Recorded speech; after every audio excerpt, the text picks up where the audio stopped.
Hello guys, welcome to job maker. दोस्तों, job maker channel में आपका स्वागत है। दोस्तों, झारखंड जीके टेस्ट का यह नेक्स्ट क्लास है।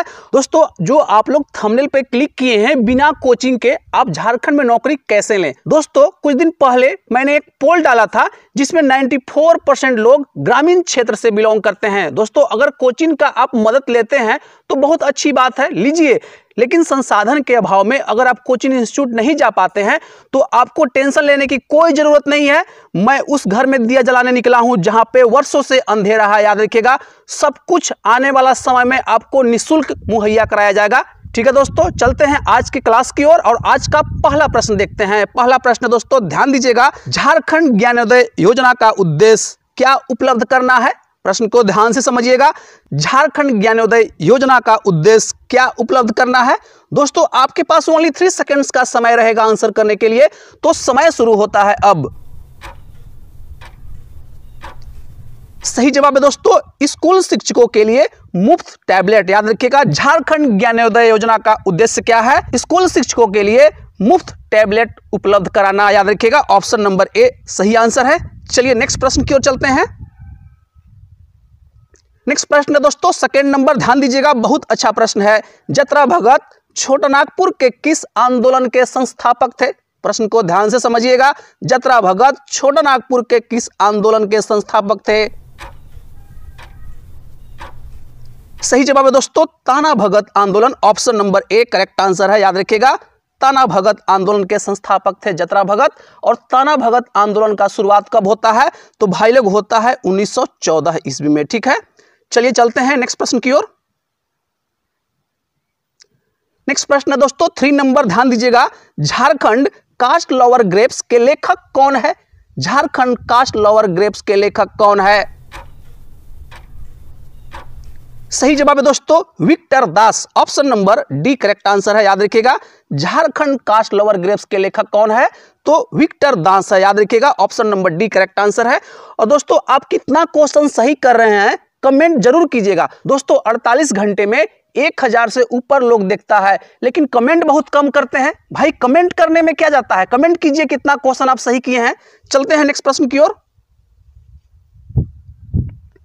नेक्स्ट प्रश्न दोस्तों, 4 नंबर, ध्यान दीजिएगा, हंसदा सोरेन मुर्मू बसरा निम्नलिखित में से किस जनजाति से संबंधित है। प्रश्न को ध्यान से समझिएगा, हंसदा सोरेन मुर्मू और बसरा निम्नलिखित में से किस जनजाति से संबंधित हैं। सही जवाब है दोस्तों, संथाल जनजाति। ऑप्शन नंबर आपका बी करेक्ट आंसर है। याद रखिएगा, हंसदास सोरेन मुर्मू बसरा संथाल जनजाति से संबंधित है। दोस्तों, option number B correct answer है। चलिए नेक्स्ट प्रश्न की ओर चलते हैं। नेक्स्ट प्रश्न है दोस्तों, 5 नंबर, ध्यान दीजिएगा, झारखंड में किस जनजाति में श्राद्ध संस्कार को कमावत कहा जाता है। झारखंड में किस जनजाति में श्राद्ध संस्कार को कमावत कहा जाता है।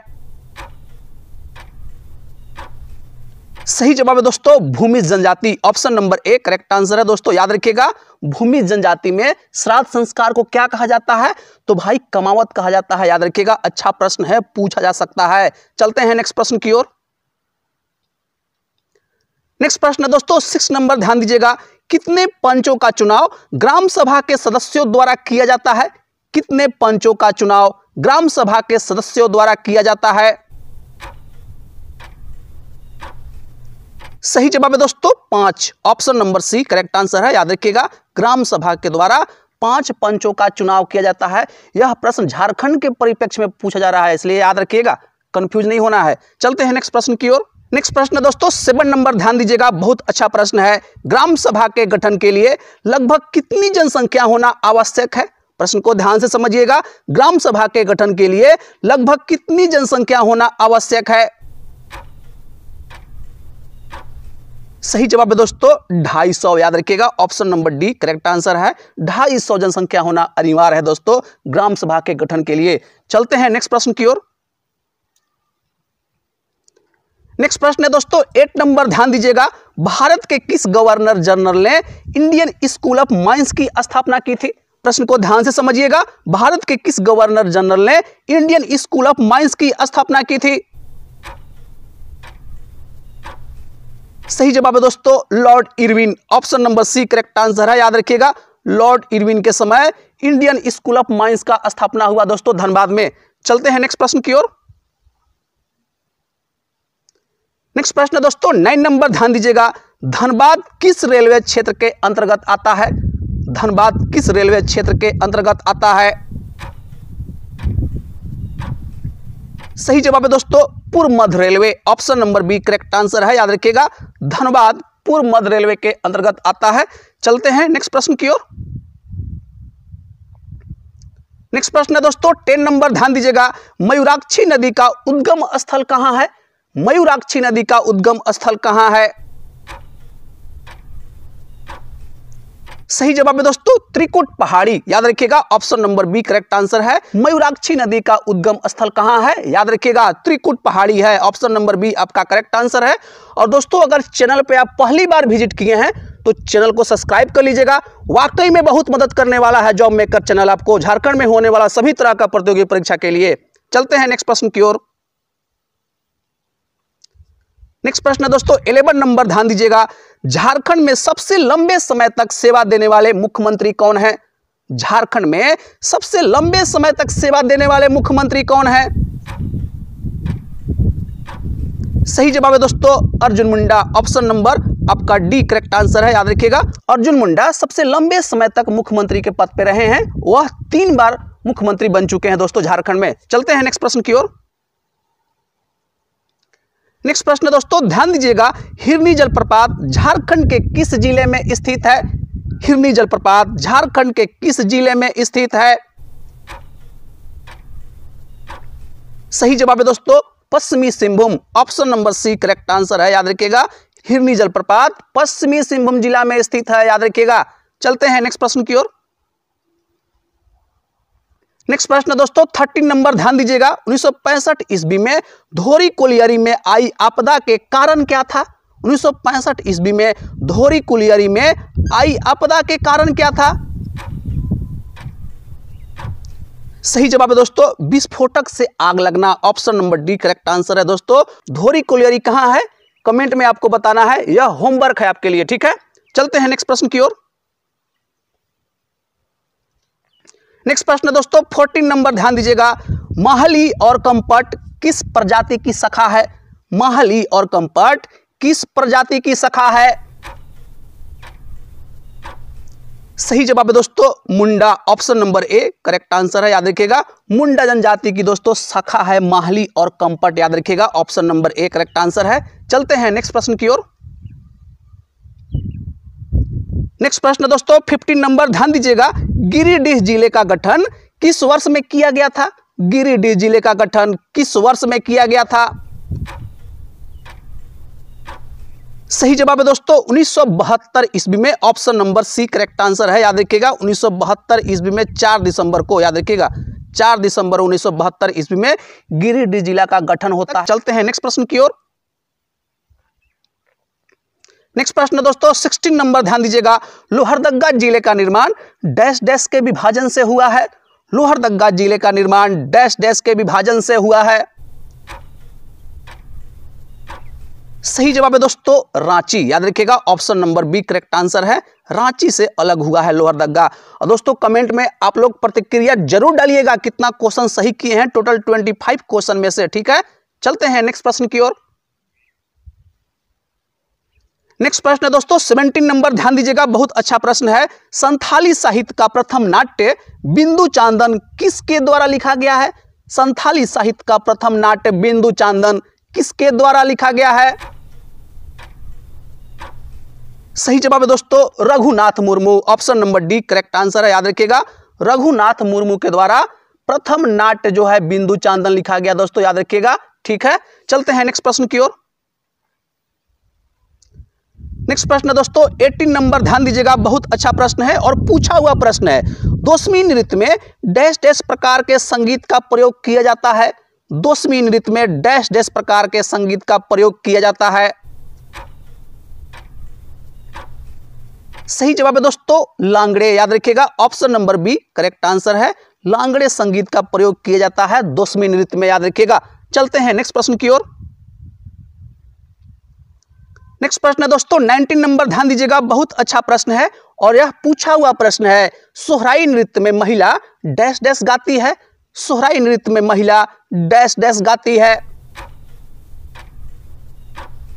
सही जवाब है दोस्तों Chumwadi, option number C correct answer है। याद रखिएगा, सोहराई नृत्य में महिला क्या गाती है, तो चुमवाड़ी गाती है। ऑप्शन नंबर सी आपका यहां पे करेक्ट आंसर है। चलते हैं नेक्स्ट प्रश्न की ओर। नेक्स्ट प्रश्न है दोस्तों 20 नंबर, ध्यान दीजिएगा। बांसुरी का अन्य प्रकार डैश डैश है। बांसुरी का अन्य प्रकार क्या है? सही जवाब है दोस्तों मुरली। याद रखिएगा, option number A correct answer है। बांसुरी का अन्य प्रकार क्या है, तो भाई मुरली है, अकॉर्डिंग टू द ऑप्शन। ठीक है, चलते हैं नेक्स्ट प्रश्न की ओर। नेक्स्ट प्रश्न है दोस्तों 21 नंबर, ध्यान दीजिएगा। और यह प्रश्न जेएसएससी द्वारा पूछा हुआ प्रश्न है। इदिमी डैश डैश जनजाति के विवाह का तरीका है। इदिमी डैश डैश जनजाति के विवाह का तरीका है।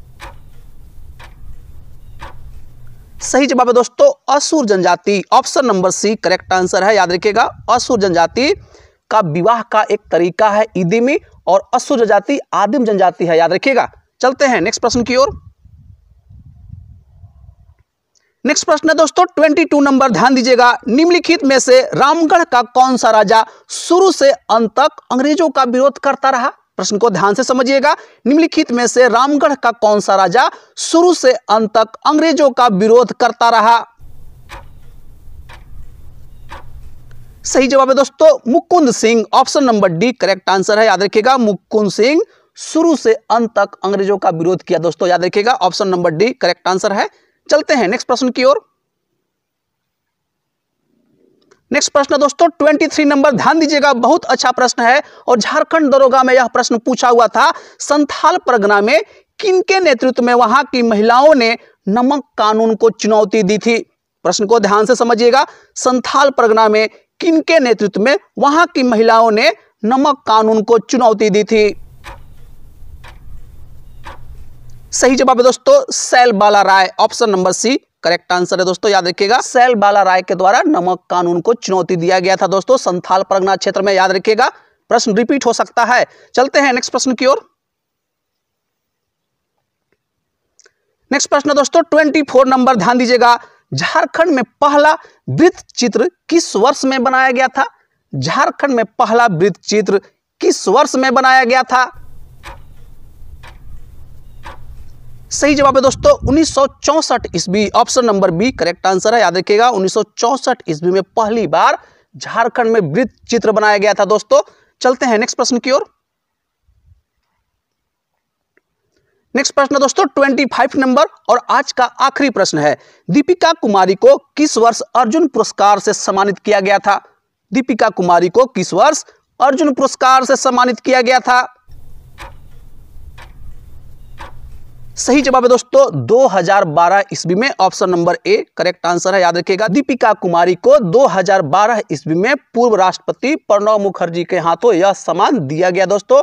और दीपिका कुमारी झारखंड की स्टार तीरंदाज है। याद रखिएगा। ठीक है दोस्तों, आज के लिए बस इतना ही रहेगा।